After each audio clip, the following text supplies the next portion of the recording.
Alors, on va passer à la partie blog. Donc, dans cette vidéo, je vais vous montrer comment créer un blog. Donc déjà, à savoir que sur stem.io, vous allez pouvoir créer autant de blogs que vous souhaitez, peu importe l'abonnement que vous avez.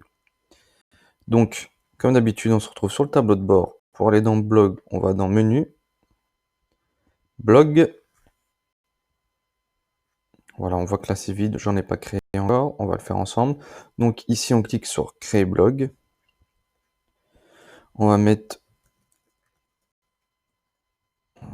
du système.io, un blog sur une formation, système.io. Donc là, nom du domaine, on choisit. Là, on met le nom du blog. Le nom sera modifiable à tout moment, il n'y a pas de souci. Le chemin d'URL. Et là, le blog, en fait, il y a un template qui est de base. Il n'y en a qu'un seul, en fait. C'est un template de base. Après, vous pourrez le modifier comme vous souhaitez. Donc, on fait créer. Et voilà, on vient de créer un blog. Donc, maintenant, les outils qu'il y a dans les menus blog. Ici, vous aurez la liste de tous les blogs que vous avez créés. Donc ici, ça va être voir le blog. Là, paramètres du blog, donc le nom, etc., ce qu'on vient d'entrer. Là, pour le dupliquer, si vous souhaitez faire un blog de la même composition, et au lieu de tout recommencer, vous le dupliquez, et puis vous avez juste à changer les titres, les noms, les textes. Le partager ou le supprimer. Donc, pour entrer dedans et le modifier, il faut cliquer sur les titres. Alors, qu'est-ce qu'on a? Donc ici, on est dans la partie un peu gestion, éditeur du blog, on va dire. Donc là, on voit qu'on va pouvoir modifier le template du blog, modifier le template des articles. Donc en fait, il y a un template du blog, donc le blog global.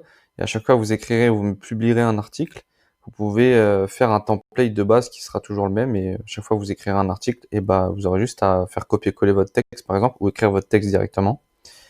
Et il sera mis comme dans tous les autres articles, dans le même format. Là, ça va être pour voir notre blog. Là, on va pouvoir créer des pages. Donc, des pages dit, par exemple, on arrive sur la page d'accueil de notre blog. On va pouvoir créer une page article, une page contact, une page formation, par exemple, une page, après, page à l'infini. Hein, vous pouvez créer tout ce que vous souhaitez. Et là, les catégories. Donc, vous allez pouvoir créer des catégories, donc faire des catégories d'articles.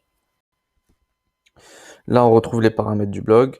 Là, il faut rechercher, c'est si vous avez écrit des centaines et des centaines d'articles, vous n'avez plus qu'à taper le nom pour rechercher l'article de blog que vous souhaitez. Donc, vous pouvez rechercher par article de blog, par actif, inactif. C'est-à-dire qu'en fait, là, je vais vous montrer après. Hein. On va créer un article ensemble. En fait, là, lorsque vous créez votre article et que vous le mettez, on va avoir une ligne ici et on va voir si on le met actif ou inactif. C'est-à-dire que vous pouvez très bien préparer votre blog, le laisser en brouillon sans qu'il soit mis en ligne sur votre blog, votre article. Et donc là, on va créer un article de blog. Donc, avant de faire tout ça, il va falloir paramétrer, modifier les templates de blog et d'articles. Donc ça, on va le voir dans la prochaine vidéo.